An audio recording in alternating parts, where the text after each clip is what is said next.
గుంటూరు నగర అభివృద్ధికి కృషి చేస్తారని నగరపాలక సంస్థ కమిషనర్ మయూరి అశోక్ అన్నారు. జీఎంసీ కమిషనర్ గా ఆయన బాధ్యతలు స్వీకరించారు. శానిటైజేషన్, రోడ్డు, తాగునీటి సమస్యలు తీరుస్తానని చెప్పారు. ప్రజలకు అందుబాటులో ఉంటూ వారి సమస్యలు తీరుస్తానని హామీ ఇచ్చారు. అధికారులు, సిబ్బంది సహకారంతో అభివృద్ధికి పాటుపడతానని చెప్పారు. నా ముఖ్యమైన ఆస్పెక్ట్స్ అంటే శానిటేషన్, డ్రింకింగ్ వాటర్, మనకి పబ్లిక్ హెల్త్, రోడ్ మెయింటెనెన్స్, దీని మీద నేను ముఖ్యమైన దృష్టి సాధిస్తాను. దాంతోపాటు మనకి ప్రజా సమస్యలు పరిష్కారం కోసం ఏర్పాటు చేసిన పీజీఆర్ఎస్ సిస్టమ్ ఏదైతే ఉంది, దాంట్లో వచ్చిన ఏదైతే గ్రీవెన్సెస్ ఉంటాయి, దీని మీద కూడా నేను ప్రత్యేకంగా దృష్టి పెట్టడం జరుగుతుంది.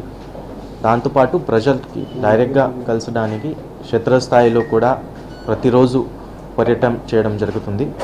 సిఆర్డిఏ పరిధిలో ఉంది కాబట్టి అక్కడ ఏదైతే ఏ విధంగా విజన్ ఉంది, దాని తగ్గట్టుగా మన నగరానికి కూడా అభివృద్ధి రావాలి.